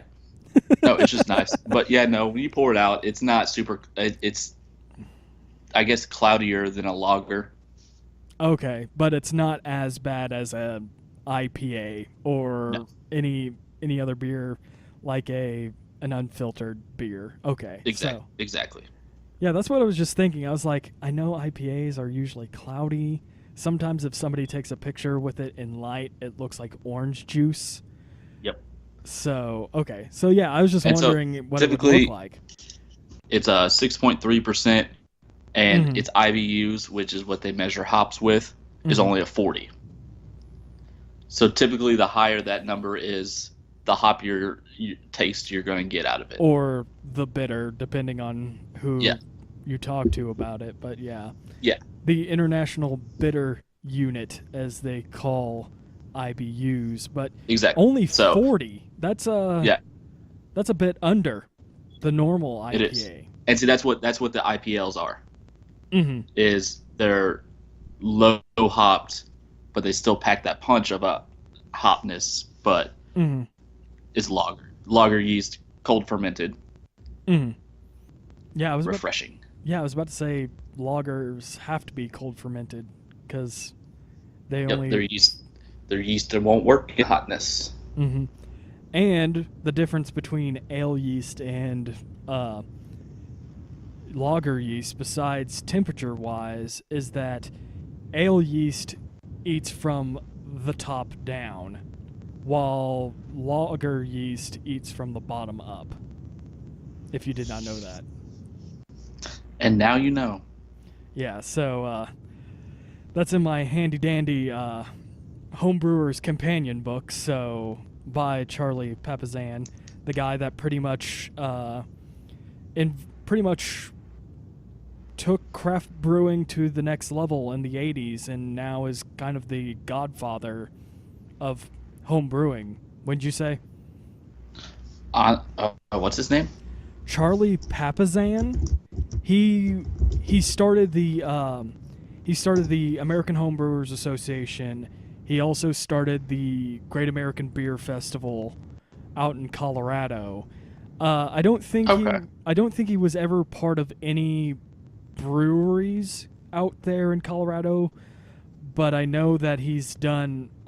He's pretty much one of the forefathers. That's what I was trying to say earlier, not godfathers, even though people do see him as a god of craft brewing and home brewing. But he is the forefather of the craft brewing, home brewing revolution in a way. Okay. And now I learned something today. And so is Michael Jackson, but he's dead. Like the other Michael Jackson. There is a guy that is part of another forefather of the home brewing community named Michael Jackson. And no, he's not yee-heeing in heaven. He's probably drunk. Now thinking about it, I don't think he's dead. Now I'm putting myself in a paradox. Now it's like, is he really dead? Is he not dead? Is he dead? Not dead? You know what? We always got time to check. Yeah, he died in 2007, so I was right. Actually, I was about to say almost the same year that the great pop legend Michael Jackson died, but that was in 2009, so never mind. But yeah, Michael Beer Jackson, as I'll call him, passed away in 2007. But he was a journalist and writer for craft brewing and all that stuff. So yeah, he's like one of the forefathers of that. So the more you know, right? Yes, the more you know. And we didn't get. Speaking of the more we know. Yeah, but we didn't get to me though. Is that where you were trying to go? Oh, yeah. Yeah, but see. Yeah, go ahead. I was gonna be like the more you know. And then to the other stuff. Yeah, and then I got sidetracked and distracted. It's all good. We're always learning something new every day. But for me, no beer. It is a nice coffee with a little bit of Bailey's in it to get my buzz going and to get ready to talk to some scouts tonight. I'm going to try to talk to them about what's going on, what's been going on through their organizations and stuff at work. Which, one thing real quick before we actually do a little bit more about this podcast, I actually got to mess with you've heard of StatCast, right? More than likely have heard about that. You've heard of Sports Vision, right? Mm-hmm. That does Pitch FX, Command FX, all that stuff. So last night, I personally got to mess with True Media Network, which is the same thing as Sports Vision's PitchFX or StatCast or TrackMan, which is another version of sports analytics, especially in baseball. And my oh my, I need $1,000. You have too much fun? I need $1,000 because that thing was so much fun to mess with. Because to all the guys that, to all the listeners, and I can't say just guys, but gals too, that listen, this was definitely a revolutionary moment for me. I know that Fangraphs, Baseball Reference have their own stats where it shows spray charts and all that stuff. There's Brooks Baseball, which shows velocity of pitchers. There's Stat Map, I believe that's the site name, which does heat maps for pitchers and hitters.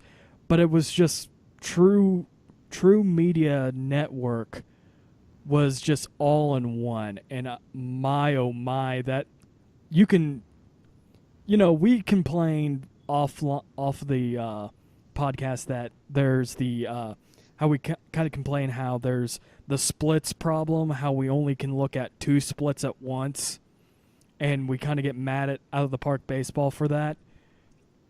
But you can go, the splits on this is just amazing. You can go from lefties that throw left-handed pitchers that throw their breaking balls at a 2-0 count and see what they do after that with video and the heat maps. So, I mean, and it shows the velocity, it shows the heat maps, it shows video where the arm slot is and where they release it. They can time, they show times of what the release is with pitchers and see how long it takes for a pitcher to get to the catcher and then the catcher to throw out a guy. So, I mean, it was insane last night. Oh, dude, I bet. I was just so were you watching it as the game was going on, or no? It was an online application through one of the scouts. He was showing me through it, and he told me that you can always get up to date, but it will never be you won't have tonight's game up tonight. It will have a day delay. And I was just, I was still like, holy shit. You're getting all this information that's just like, oh my God. So, I mean, you're learning a lot of stuff with it. And again, the more you know, which then leads back to what you were trying to do, the more you know, the better you'll understand why there's these players that are part of trade rumors. And you probably already know some of the guys where, we have Yu Darvish and Sonny Gray, and then we had to, scour through. We had to find someone else. Yeah, we had to scour through the stats and also kind of look at, trade rumors. And Verlander has came up, and then, even though this guy hasn't really came up in talks, but kind of is, why is he not? Fringy, yes, exactly. And that's Adrolden Simmons. And let's talk about him real quick because he's the fringe guy. And he's doing well this season. He's having his best career batting average-wise. Mm-hmm. He's having a good home run year. He's having a good RBI year. Mm-hmm. Stolen bases are up. Overall, he's having a career year right now. Mm-hmm. At the plate in 99 games, 370 at-bats, 297, 348, and 454 slash line with an 802 OPS and a 116 OPS plus. Mm-hmm. And yeah, that's kind of what's been going on. And we talk about the Los Angeles Angels kind of meddling now into, we'll just wait for next year, even though that's what it seems like since 2014. But they just can't get anyone around Mike Trout. That's true. I mean, that's that's kind of the thing. The whole Mike Trout thing has really hindered the Angels a lot, and especially not having a good minor league system to get people through up there. It's just kind of hard to do that, and maybe right now that's kind of maybe looking at Adroldon Simmons might be the opportunity to do that. Like you brought up with the stats, he's hitting 297, 348, and a 454 slash line, which is really great. And like you said, it's been a career year for him. He has that WRC plus of 119, which is another plus. His BABIP is a 311, which is another plus. And the guy doesn't strike out a lot. 11.1% strikeout rate. And just mostly the problem is there's not a lot of contending teams that need a shortstop. That is the truth. Because he hasn't played any other position but shortstop. Mm-hmm. Since 2012, every single game he has played in has been at shortstop. Mm-hmm. So, you can maybe look at the Astros depending on how Correa recovers from his injury. Mm-hmm. But besides that, there's not really a contending team that needs a shortstop. Mm-hmm. And why this is kind of a guy that hasn't been part of the talks. He's have a 7-year, $58 million contract that's till 2020, which, doing the math, it's $8.2 million per year. Which isn't a high contract. Which is not a high contract comparing to Justin Verlander's contract, but we'll get that there into a moment. But the reason why it's kind of hard for him to get into a team is because, you know what, we'll play a game real quick, Phil. Okay. And you talk about the teams that are contending, that are most likely going to be in the playoffs. So let's start with this first. You said Houston Astros, Chris Correa, out for 4 to 6 weeks. He's going to be back. He's still, part of the system. He's not part of any free agency. The Houston Astros won't look at him. Okay. The Cleveland Indians, who do they have? Lindor. Yeah, a guy that's that's team control. For many years to come. Red Sox have Xander Bogaerts. Yeah. Then you have Nationals have Trey Turner. Mm-hmm. The Cubs. Dodgers have Corey Seager. And then the Cubs have Addison Russell. Yeah. Guys that have been doing well so far this year. You could say that Simmons could go to Milwaukee, could go to could even go to the Royals if they want to pick up his contract, or any other team that's meddling. I'm pretty sure the Royals are too hooked on Escobar. That, and I think a lot of other teams don't want to pay the rest of that $7 million, the rest of that contract, which would be $24 million. 24 million if I'm doing the numbers correctly.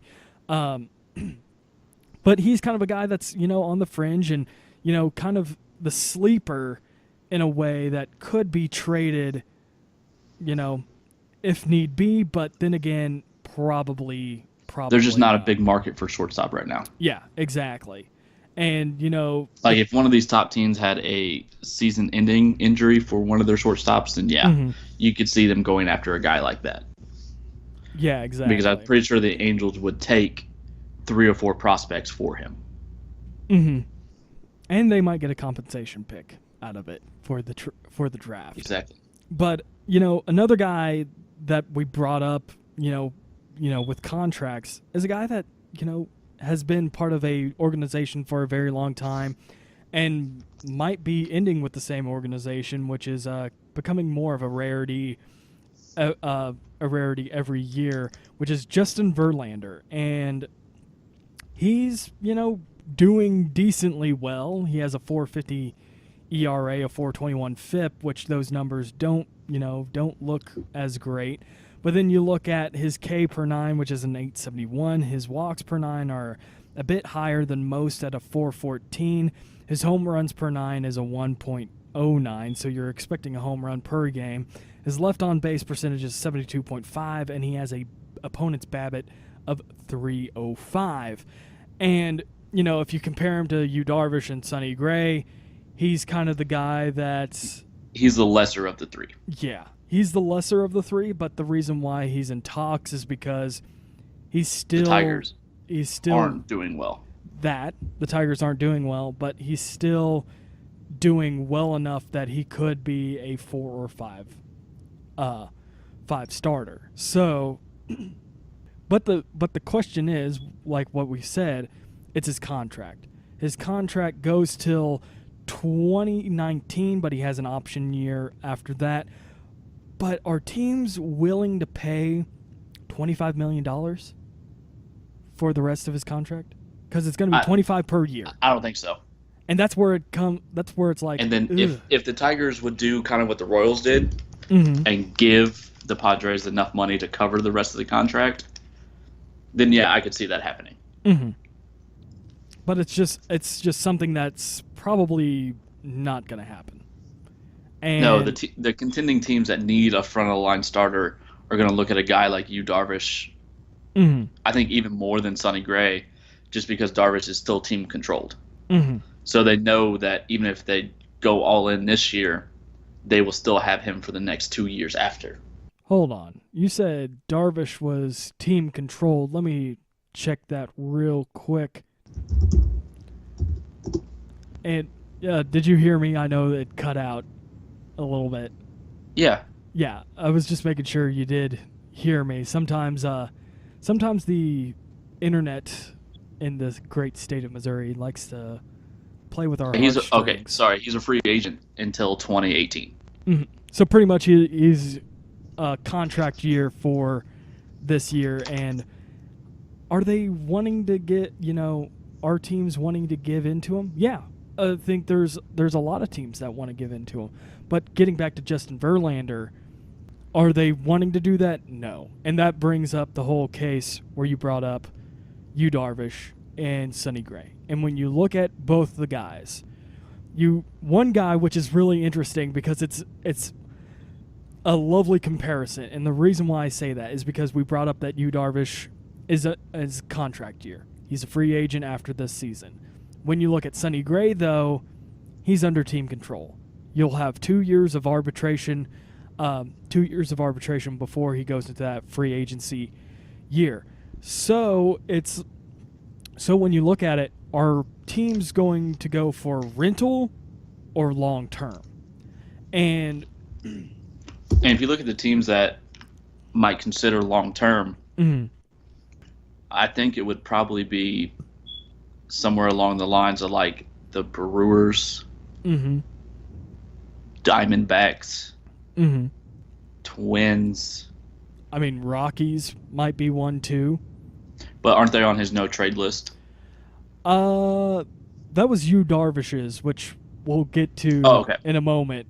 But yeah, I mean, there's a lot of teams that could be part of, the organization for years to come that will do well.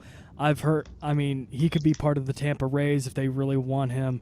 I mean, of course, there's the Yankees. There's, all these other teams that could vie some spot, try to give up a little bit of prospects to get Sonny Gray.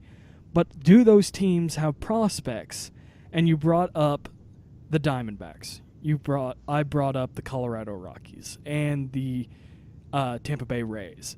We also brought up you also brought up the Milwaukee Brewers. We've also brought up a couple of other guys. Yeah, go ahead. Maybe a team kind of on the edge of it would be the Braves.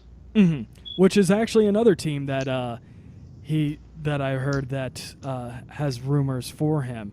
And that too, the team that probably has the best prospects right now out of all of those is the Atlanta Braves.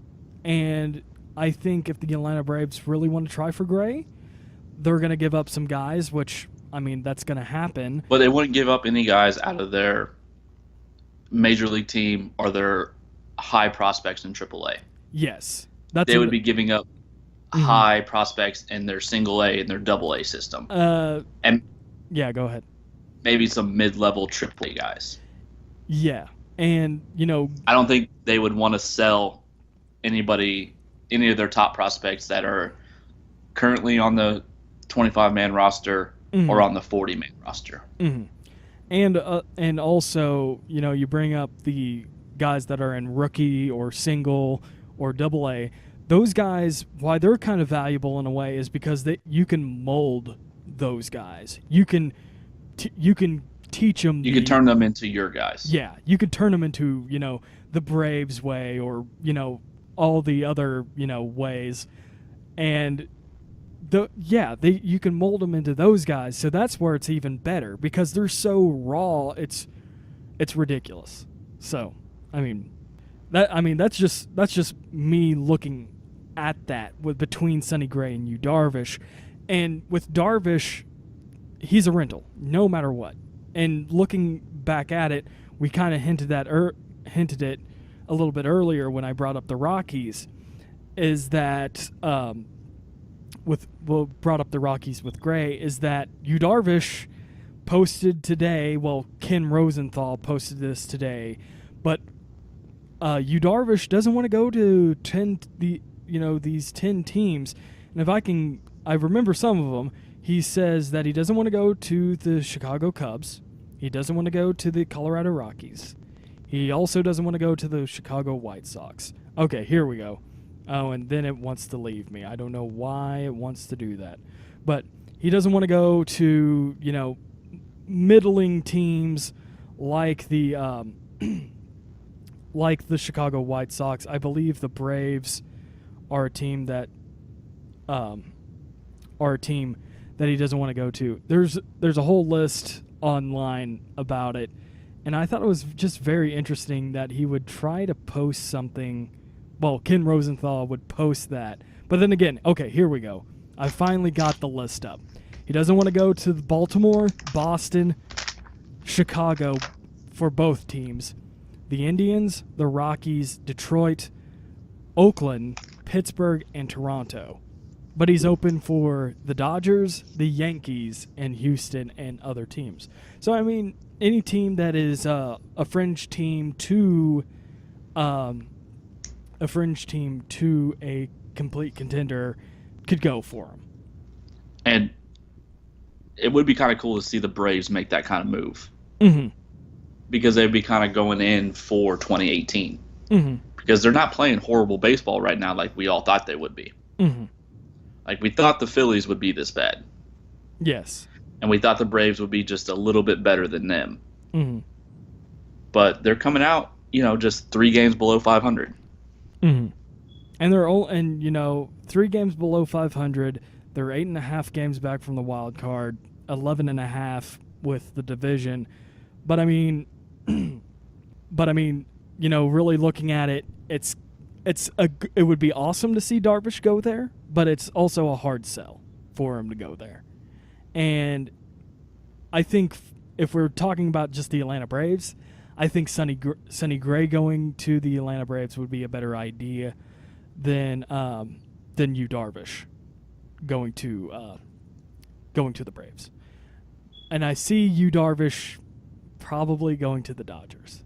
And the reason why I say that is there's always places to solidify. And where else would he go? I don't think Texas would want to trade, in division. They don't want to trade. That's why I don't see him going to the Houston Astros. I don't think they want to trade with.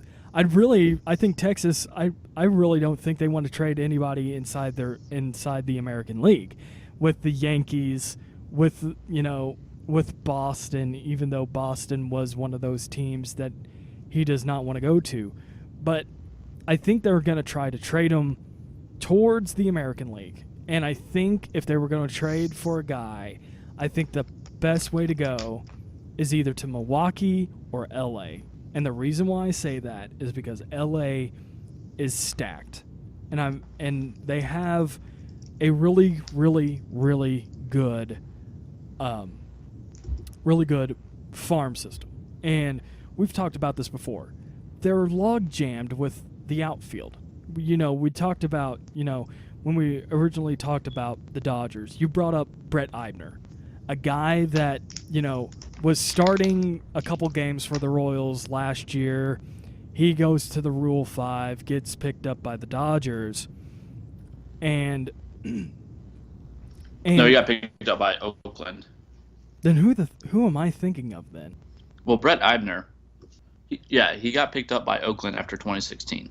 Oh, yeah, and then he because played they for... DFA'd him. Yeah, that's what it was. I was close. But anyway, to keep my rant going, is that log jammed at the outfield position. They can do trades with Adrian Gonzalez if they wanted to, because they already have Cody Bellinger. Why not trade Adrian Gonzalez, an aging first baseman, and trade him over, I want to say Joey Gallo, but he's a third baseman. Mike Napoli, DH. But then again, that's too much. I'm asking too much. And that's really the only viable place that I can see Darvish going. So we have Darvish going to LA, and I have Darvish and I have Sonny Gray going to the Braves. And it makes perfect sense in a way. I mean, would you agree to that, Phil? Like, the Dodgers, yes. Because, you did bring up, they do got a prospect system to where they could trade for him and give the Rangers adequate players. Mm-hmm. But I just don't see the Dodgers doing that. I just think they're too stacked at starting pitching to really worry about it. Mm-hmm. Because they're getting good production out of Kershaw, Alex Wood. Kenta Maeda is not doing bad. Brandon McCarthy is doing all right, even though he's on 10-day DL. Mm-hmm. Rich Hill, since he's come back, is doing well. Hyren Root is pitching all right. Mm-hmm. And they just have shut down bullpen pitching. Mm-hmm. So if the Dodgers make a move for anything, it's going to be a position player. Mm-hmm. And they really don't need to do that either. So, besides maybe at second base or center field. And so right now, I just don't see that move making sense for the Dodgers. Mm-hmm. Like I said, I see a team more on the fringe who is trying to build for 2018-2019 season Mm-hmm. that will go after a Darvish type. Like, do the Dodgers kind of go after, like, Sonny Gray? Mm-hmm. Yeah, because he's a rental, and they don't have to give up as much for him. And, yeah, I mean, you're kind of right with that, too. I mean, the Dodgers would go after anybody that either rental or a guy with, team years with him. And it's just that it's going to be complicated. As, we're trying to figure out who's going where and all that stuff. It's going to be complicated. It's going to be a complicated trade deadline. It could be eventful. Who's saying Darvish will actually get traded? Yeah, that too. It could be eventful, or it could be a dud. And even post July 31st, trades can happen as Mhm. long as that player clears waivers. Yeah, exactly. And we didn't bring this up until now, but during our break, we found a article by Enos Saris, if I'm saying that correctly, or Saris. Sorry if I am saying your name wrong. But Eno Saris from Fangraphs, he wrote an article about what history can tell us about the approaching trade deadline. And he looks at all the trades. He looks from 2000 to last year. And the one interesting thing about it is that after the July trades, after the July 31st trade deadline, you still get an abundance of August trades. And if you look at, and he has a ratio with this too.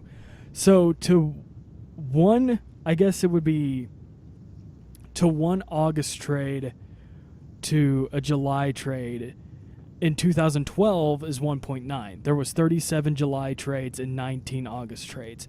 And the number keeps on going towards, and the number, almost keeps on going towards half when it comes to August trades.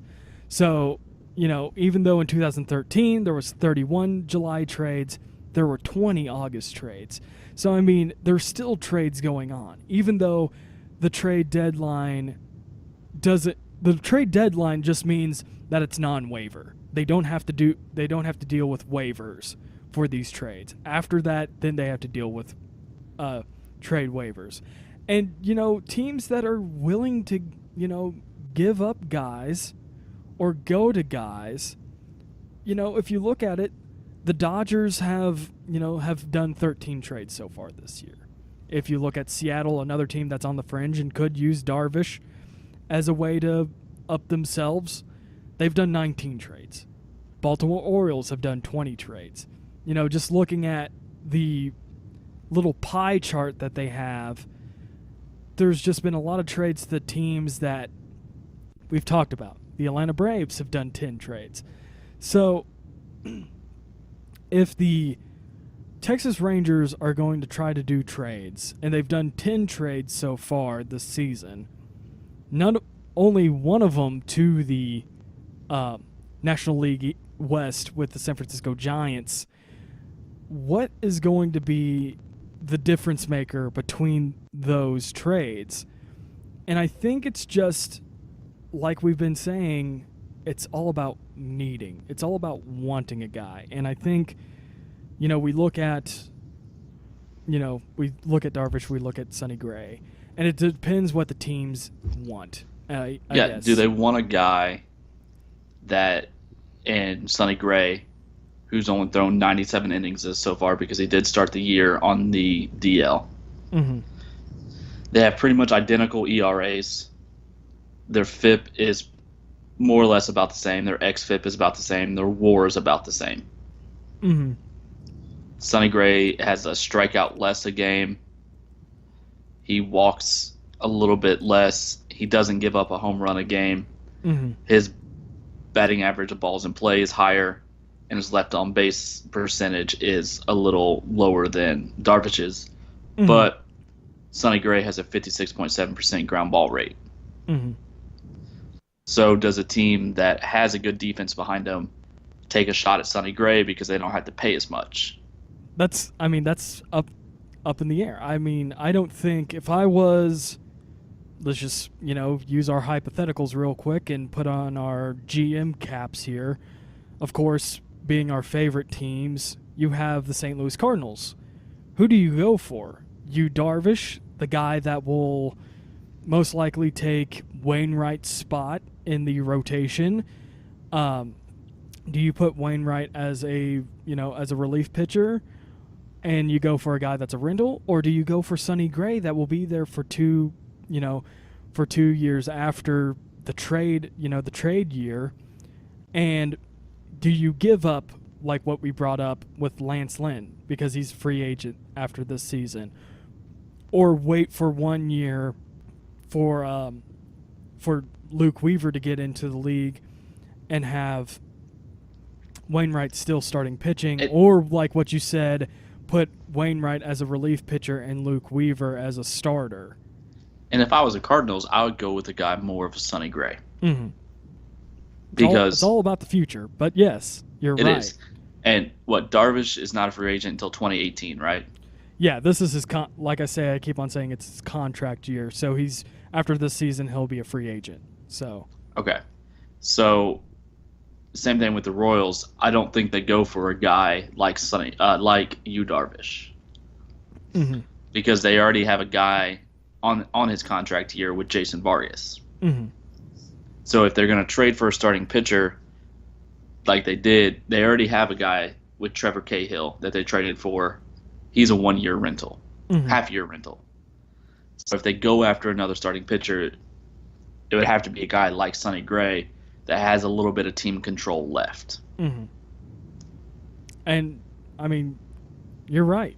That's what it's all about. That's what's going to happen. The teams that want to go after Darvish are the teams like the Yankees or the Rays, or even the Cubs. I don't think the Cubs do it anymore, but like the Diamondbacks, mm-hmm. who kind of want to have to compete against the Dodgers, mm-hmm. to just solidify a stronger rotation for them for the year, and just mm-hmm. take that half-year rental and just roll with it. Mm-hmm. Which, the Diamondbacks would be a good spot for them, too. A team that needs a little bit of more starting pitching would definitely help with the Diamondbacks. So, I mean, he's not part of the restricted.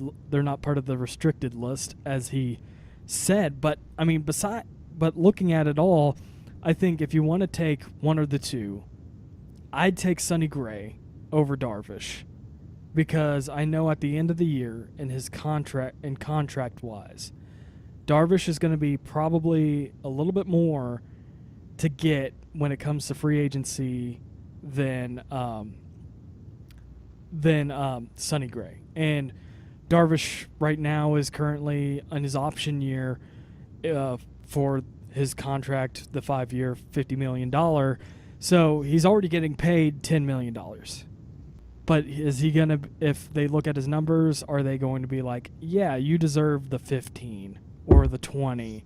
And I don't think a lot of teams are going to do that. Even those in-between numbers, besides maybe under the $15 million mark, are going to be like, okay, yeah, we'll sign this guy for another year if it's, 15 under. But if it's 15 over, I don't think a lot of guys are going to do that. So it'd be best for them to be rentals. And yeah. No, I was just agreeing with you. Mm-hmm. And also, if they need a guy that needs to fill out that spot for next year, i.e., like a Luke Weaver, where he's like I've already said, he's ready to go. Why is he still in AAA?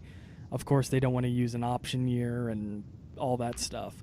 But it's just that where it's like, all right, time to figure out who goes where. But I mean, that's all I could say about that. I don't think there's really much else to say.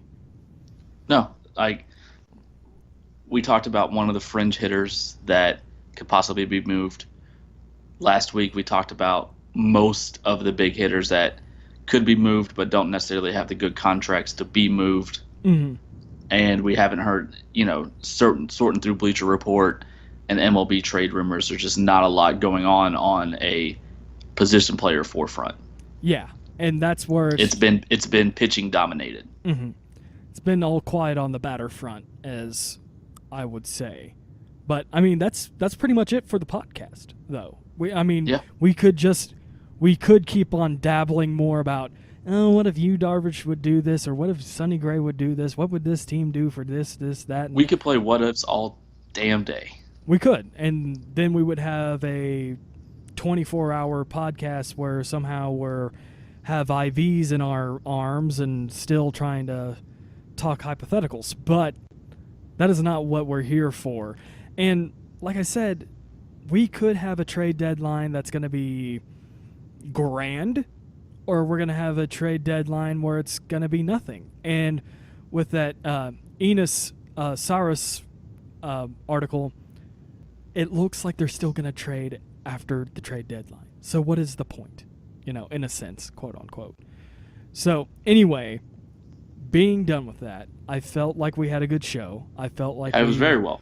I think we got some of the demons out, especially for me when it comes to the Cardinals. I needed to air my grievances. And we talked about how we felt and how we see it, and I think a lot of people have their own opinions, and I think a lot of people that are smart enough to listen to other people's opinions might, formulate their own and do well. So anyway, critical thinking, yes, and common sense, right? Thomas Paine, all right. But anyway, yeah, go ahead. Next week we'll just kind of wrap up about what happened. Yeah, we're going to do... Because this time next week, it will be August 2nd. Yeah, and like you said, we're just going to be wrapping this up. We're going to be talking about the winners and losers of the trade deadline and kind of give a preview of what we see is going to happen with the rest of the season. So, I mean... Yeah, because after this, it's August, and then we got September call-ups, and then October baseball. Yeah, and it's going to be an interesting 3 months. Well, yeah, 3 months now since the Fall Classic goes all the way to November now, which is stupid, but that's a whole different story. Yeah, I don't like it either. But of course, we'll save that for another episode in October. Yeah, exactly. That might be a filler episode before we get, or a filler conversation before we actually get into that. So anyway, if you want to look for us, besides, I know you probably are listening to this on iTunes or SoundCloud, but if you want to get in contact, or whatever or podcast app that you have. TuneIn, which is another one, which I recently did a little bit of updating on that one. I'll be looking into other ones pretty soon. I know that it's going to be late, but if you still... I was going to say, I use Podcast Addict, and it uses iTunes search. There you go. And so I can search anything, and it comes up. So there you go. I didn't even know that existed. I've heard of one podcast app that uses some type of formulation like that, but Podcast Addict uses iTunes search. So there you go, folks. And if you want to get in contact with us, we have a Twitter at the MLBeers Podcast. We have a Facebook, MLBeers Podcast. We have, I'm trying to think if we have any an other Instagram that I poorly keep up with. Well, yeah, we poorly keep up with our social media, but I think pretty soon we'll start using it more often and getting everything down to the T. I totally, for a minute, I totally forgot that we have an Instagram, but then again, I keep on getting MLBeers Podcast Instagram notifications that people like a picture or want to be friends on there. And then, of course, we have if you want to contact us through an email, we have the majorleaguebeers@gmail.com. If you want to contact one of us, I have my Twitter at RealAWS13. And Phil, what is yours? Philco816. And we're also part of the Tangent Bound Network, which from my view, which for listeners that like more of a geekier side or a nerdier side, which is not a bad thing, folks, which is not a bad thing. That's definitely a network that you should listen to. Phil, I know you know more about the network, and one of your favorite podcasts is on the network, right?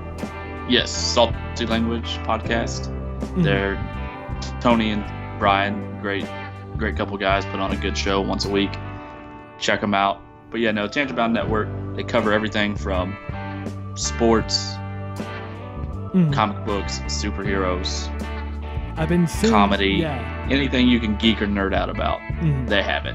And I've been seeing a lot of San Diego Comic-Con stuff. Yes, that's been all over the place right now. Which they also do have, I believe they have a Facebook too. Yes, they do. And which is very interesting. That's how I get all my notifications on the newer releases of all their podcasts. But besides that, I think it's, just a little quick thought. I think the trade deadline is going to be a dud for you.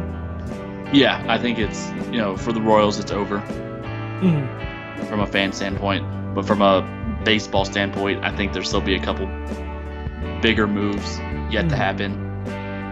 And that we'll see what happens. Exactly. The game of baseball is, if it was a science, everybody could do it, right? So from here, from all of us, from the MLBeers Podcast to you all, our motto, our creed, our saying, win or lose, there is always booze.